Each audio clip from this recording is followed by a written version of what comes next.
भगवत दर्शन उसी को प्राप्त होते हैं जिसकी भगवत दर्शन की प्रबल उत्कंठा के लिए चार बातें जीवन में आ जाएं। पहला, नित्य निरंतर नाम जप रसिकों के संग से। शर्त है रसिकों के संग, भजन न होई संग बिन। हे मनमानी नहीं होता, रसिकों के संग से भजन की वृत्ति। प्रमाणित भजन होना चाहिए, आचार्य परंपरा, गुरु परंपरा से। दूसरा, भगवद विग्रह को साक्षात भगवान का स्वरूप मानना। जैसे कुछ ऐसे भाव वाले लोग हैं कि अरे पत्थर पूजने से, धातु पूजने से क्या प्राप्त, क्या वहां भगवान है? कौन सा तुम्हें ज्ञान है भाई?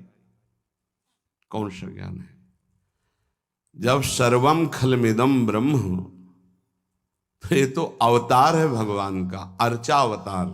भगवान अवतरित होते हैं। जैसे हम छवि विराजमान किए, जब हम भाव सेवा करते तो भगवान छवि में आके विराजमान होते हैं, भगवान विग्रह में विराजमान होते हैं। ये श्रद्धा और विश्वास का विषय है, ये नास्तिक लोगों को समझ में नहीं आएगा। जिस मूर्ति को आप, जहां मूर्तिकार निर्माण कर रहा हो वहां देखो, उसी मूर्ति को पूज करके ब्रह्म प्राप्त, भगवत प्राप्त महापुरुष हो गए। प्रेमाश्रुओं से अभिषिक्त किया है। ये बाहर वालों की ऐसों की बातें न सुने, नहीं तो जो छोटी श्रद्धा वाले लोग होते हैं उनकी श्रद्धा नष्ट हो जाती है। अरे क्या है, ऐसे से ऐसा, न वो बोलते हैं, न वो खाते हैं, न देखते हैं, और ऐसे विराजमान। आपको क्या पता है? आपका भाव है क्या? आप जानते नहीं हो। भाव आ जाएगा तो साथ चलते हैं, बोलते हैं, खाते हैं, देखते हैं। भाव का खेल। एक प्रसंग में एक ब्राह्मण बूढ़े के साथ एक जवान तीर्थ यात्रा में गया था। सारांश में बता रहे हैं। ब्राह्मण तीर्थ यात्रा का इच्छुक हुआ, पर उसको लगा कि मेरे बेटे तो हैं, पर धनी होने के कारण वो विलासिता में युक्त हैं, मेरे साथ तो चलेंगे नहीं। अगर कोई जवान आदमी मिल जाए, मुझे तीर्थ यात्रा करवाए, उसे कुछ भेंट पूजा दे देंगे। तो एक गरीब ब्राह्मण का जवान लड़का था, बात की तो उसने कहा हमारा भी सौभाग्य होगा कि तीर्थ यात्रा होगी और आप हमारे पिता तुल्य, आपकी सेवा होगी। समस्त तीर्थों में भ्रमण कराया। जब वृंदावन आए तो बहुत सेवा उसने की।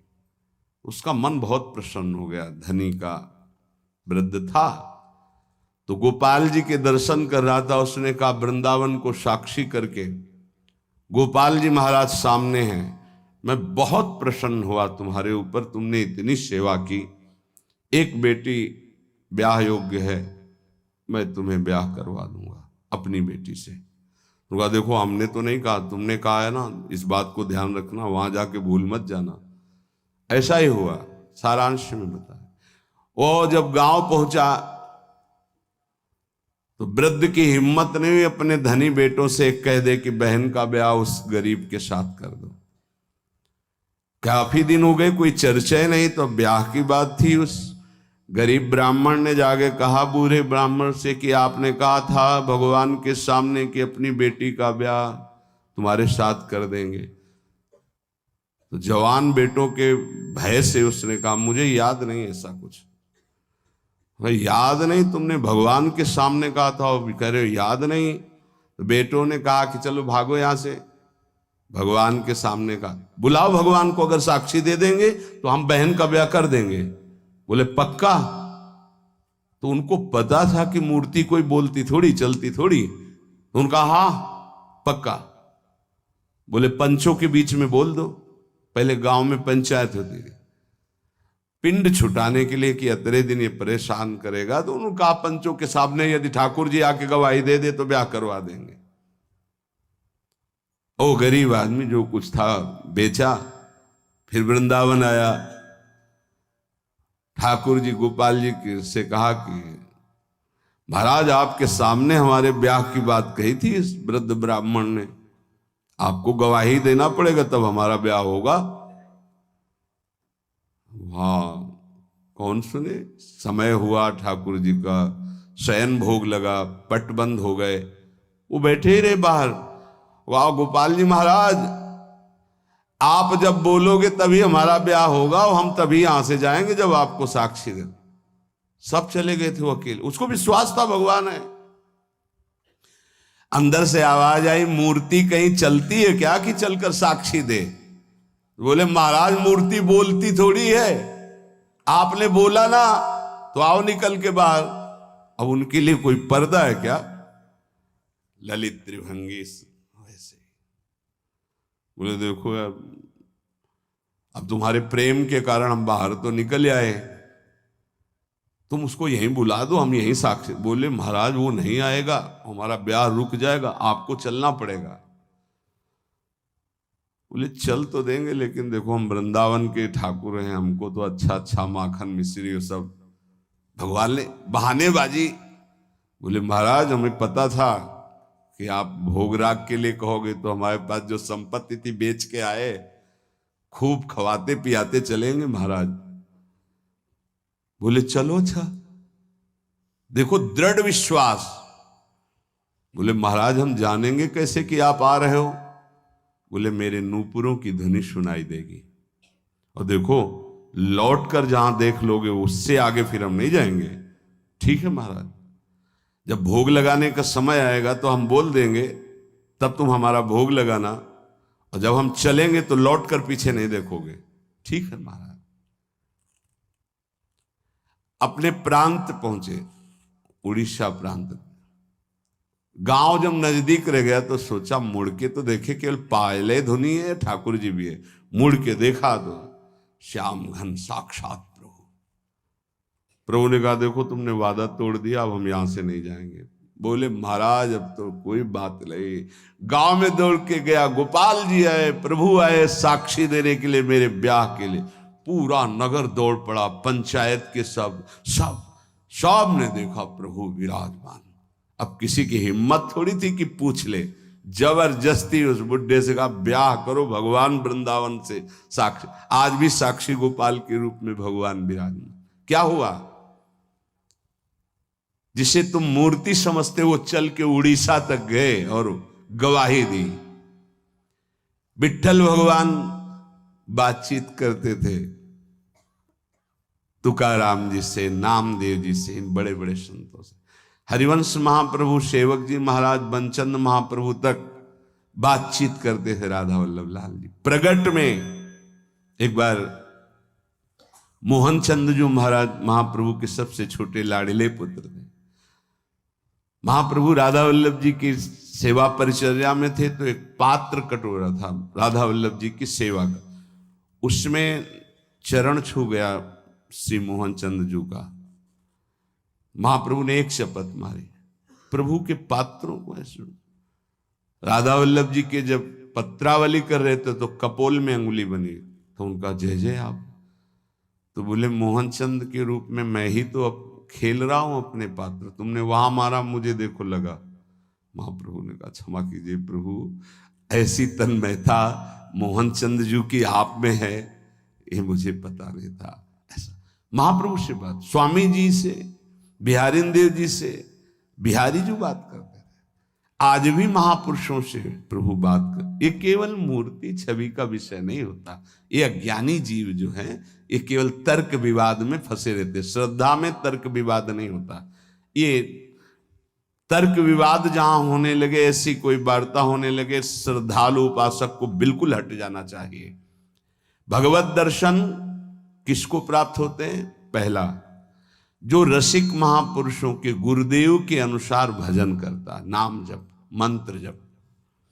दूसरा, भगवद विग्रह को साक्षात प्रभु मान करके।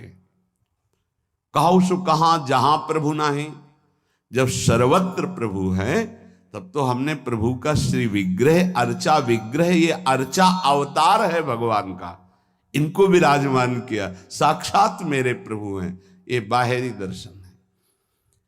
तीसरा, प्रभु को अर्पित किए हुए प्रसाद के अलावा अरुचि होना। कुछ भी ऐसा जो हम प्रभु को अर्पित नहीं कर सकते वो हम नहीं पा सकते। प्रभु को अर्पित ना की हुई चाहे अमृत पड़ी हुई वस्तु हो, हमारी बिल्कुल श्रद्धा और रुचि नहीं। हमारे प्रियालाल ने नहीं पाया तो हम उसे चख नहीं सकते। ये भगवत प्राप्ति, भगवत दर्शन के लिए बहुत आवश्यक है। गुरु प्रदत्त भजन में आसक्ति, इष्ट के श्री विग्रह छवि में साक्षात भाव, और इष्ट को अर्पित ना किए हुए वस्तु, वस्त्र, पदार्थ, भोगों में पूर्ण अरुचि। कई बार हमने ऐसे संतों को देखा जो अमनिया जैसे, पा लीजिए, नहीं अमनिया है ना, हम अपने ठाकुर को भोग लगा के पाएंगे, या आप अपनी श्री जी को भोग लगा दीजिए तो पालेंगे, अन्यथा नहीं। अमनिया नहीं, अमनिया माला, पत्र, पुष्प, सुगंधित कुछ भी नहीं। हमारा जीवन प्रसादी हो जाना चाहिए। ये बहुत ध्यान से अपनी दिनचर्या में देखिए कि कभी अमनिया मत पाइए। चौथा, सहनशील। ये बहुत आवश्यक है। बहुत सहनशील उपासक को होना चाहिए। जितना सहोगे उतनी भक्ति प्रकाशित होगी। सहत सहत बाढ़े भगति, गृह तनु गुरु हितगार। गुरुदेव को समर्पित जीवन और सहनशीलता, निश्चित भगवत दर्शन। 4 बातों से निश्चित भगवत दर्शन हो जाता है। ये बहुत खास बात है जिसको धारण करना बहुत कठिन है, पर गुरु कृपा पात्र बहुत सरल ढंग से इसे निर्वाह कर ले जाता है।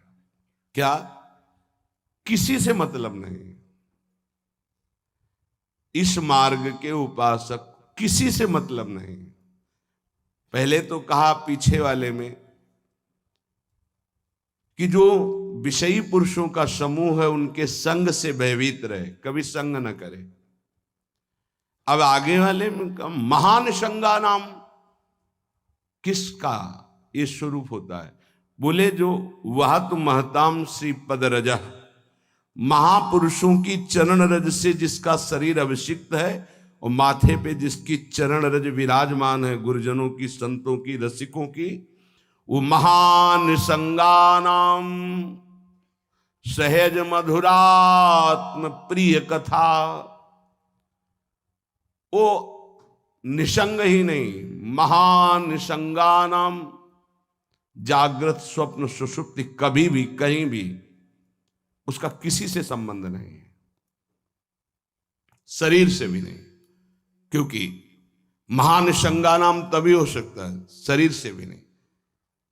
यह ज्ञानी जीव जानते नहीं। कहते हैं शरीर तो यहां छूट जाता है, फिर गति किसकी होती है? भगवत प्राप्त। शरीर तो एक कपड़ा है, समझते नहीं हो। इसके नीचे एक कपड़ा है, सूक्ष्म शरीर, उसके नीचे एक है कारण शरीर। आप पहनने वाले हो, ये आपके कपड़े हैं। एक छूटता है सिर्फ स्थूल शरीर, सूक्ष्म शरीर और कारण शरीर को लेकर के बार बार जन्म मरण होता रहता है, कपड़े बदलते रहते हैं। और जो जीवन मुक्त हो गया तो तीनों शरीरों का संबंध खत्म, और दिव्य चिन्मय चिदानंदमय शरीर को, भाव देह को प्राप्त करके चिन्मय धाम में, चिन्मय लीला में, चिन्मय प्रिया प्रीतम के समीप हो जाता है। वो महान संगानाम, साधक का स्वभाव ऊपरी बड़ा ही रुक्ष होना चाहिए। साधक का रुक्ष, सबको ये लगना चाहिए कि बड़ा बेरुखा आदमी है ये, बच जाओगे। गोस्वामी जी ने भी लिखा है, गिरा अरथ जल बीच सम, कहियत भिन्न न भिन्न, बंदों सीता राम पद, जिन्हि परम प्रिय खिन्न। खिन्न मानसा,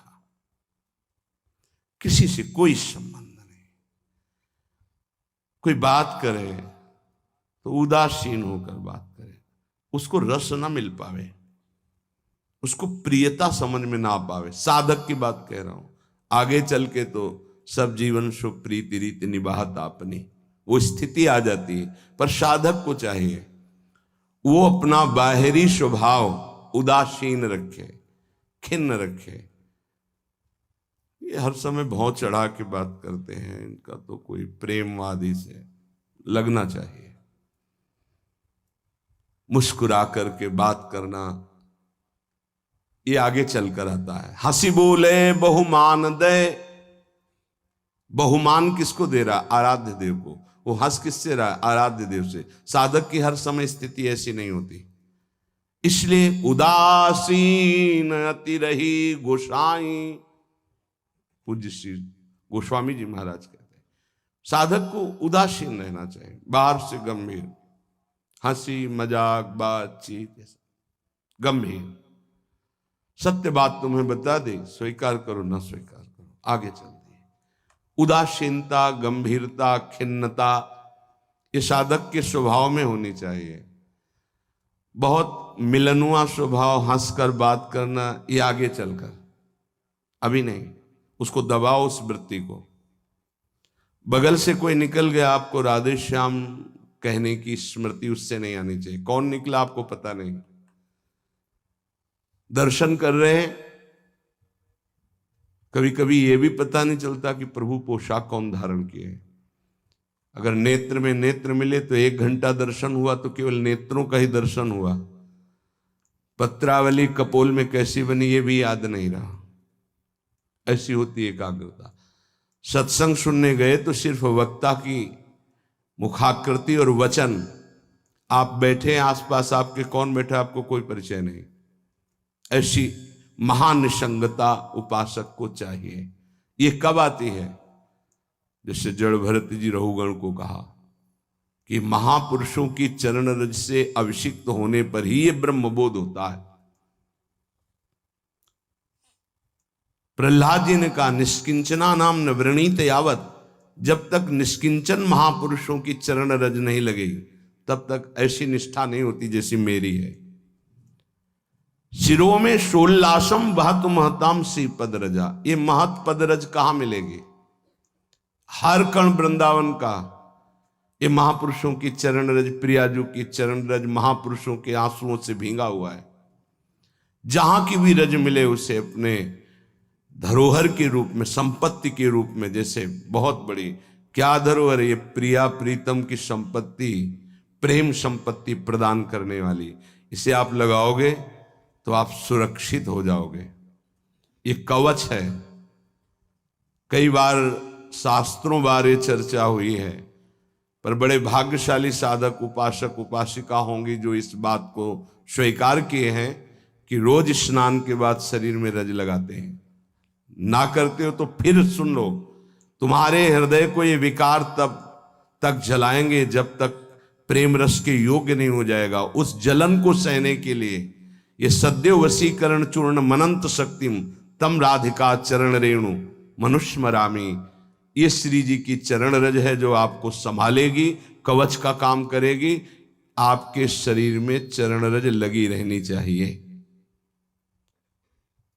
बिल्कुल मान लीजिए, अगर ये मान लोगे तो बहुत बड़ी वस्तु आपको प्राप्त होगी।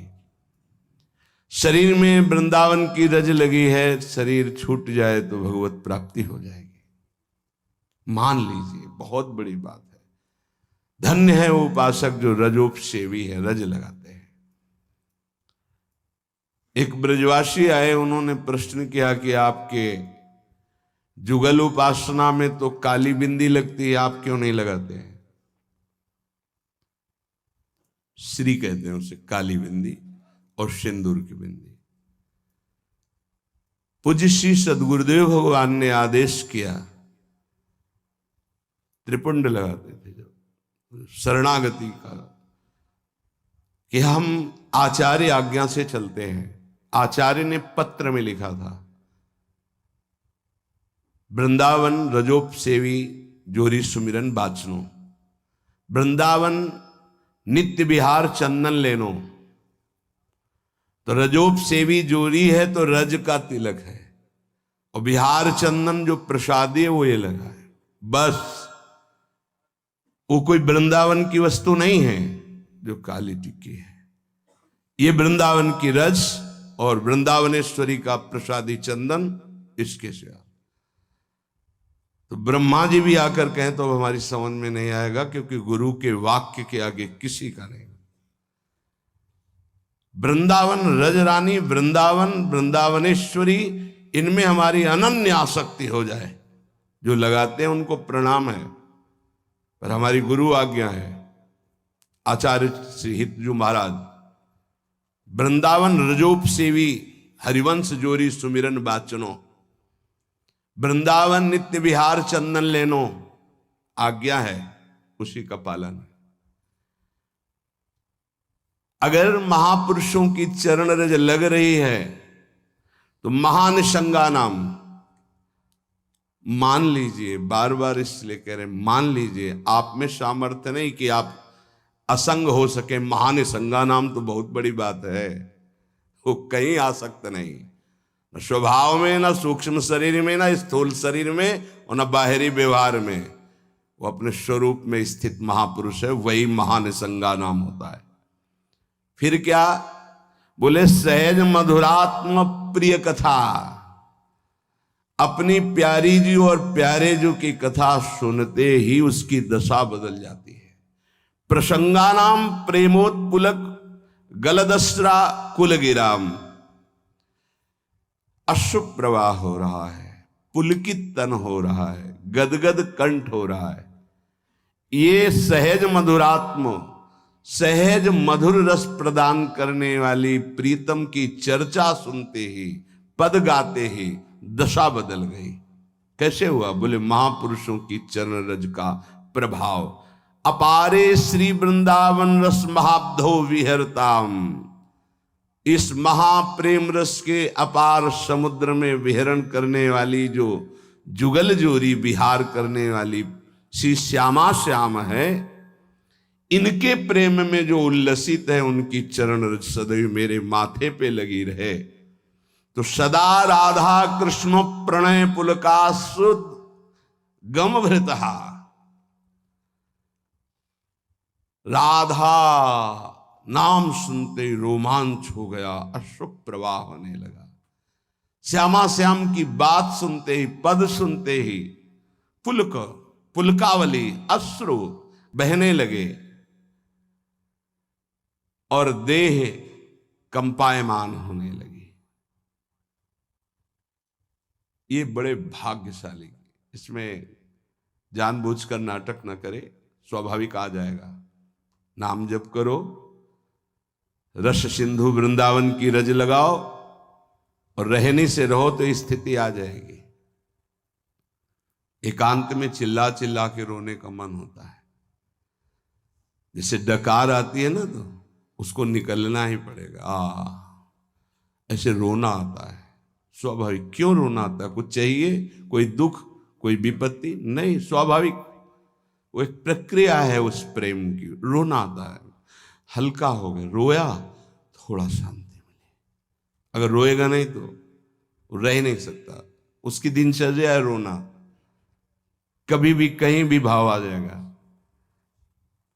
किशोरी कंदर्पा कुल कनक गौरांग लतिका, आहा, जो किशोरी जो हमारी गौर वर्ण है, जो कनक लता है, ऐसे उपासक का यही जीवन हो जाती है। जीवन का तात्पर्य प्रसाद सृग वस्त्राभरण कृत भूषा प्रणयनो, वो इनके प्रसाद से प्राण पोषण करता है। इनके चरणामृत की ही वो वृत्ति साधना है। हमारा साधन बल क्या है? इनका चरणामृत। वस्त्राभरण, कोई भी वस्त्र बिना प्रसादी के लाडली जू का, गुरुदेव का, शरीर पे नहीं धारण। नवीन वस्त्र को देखा गुरुदेव भगवान कैसे प्रसादी करते हैं। पहले उसे धोते हैं, प्रक्षालन करते हैं, फिर सुखाते हैं, फिर श्री जी के सिंहासन में स्पर्श करा के रजरानी में ऐसे 1-2 बार फिर उसे धारण करते हैं। श्री जी का पहले धोते हैं नया वस्त्र, श्री जी के सिंहासन को अर्पित करके फिर रज रानी में 1-2 बार लोट लगा के उस वस्त्र को फिर धारण करते हैं। वस्त्रा आभरण प्रसाद, प्रसाद स्वरूप ही हमारा भोजन है। प्रसाद चरणामृत, प्रसाद वस्त्र आभरण, प्रसादी माला, प्रसादी पुष्प, प्रसादी इत्र, इनका बड़ा आदर करें। श्री जी का प्रसाद यही हमारा जीवन है। अगर अमनिया आप पाते हैं तो आपके हृदय में भाव सूखने लगेगा, अगर जग भी गया है। अमनिया जल भी नहीं, अमनिया भोजन भी नहीं, प्रसाद। प्रपद्ये श्री वृंदावन भुवि विचित्राखिल कलाहा, समस्त कलाओं में जानने वाली शिरोमणि श्री लाडली जो ऐसे उपासक के हृदय में अपनी समस्त कलाएं प्रकाशित कर देती, अर्थात वो सहचरी भाव को प्राप्त हो जाता है। विचित्र अखिल संगीत गायन कलाओं का, चतुरता का वो मूर्तिमान स्वरूप हो जाता है।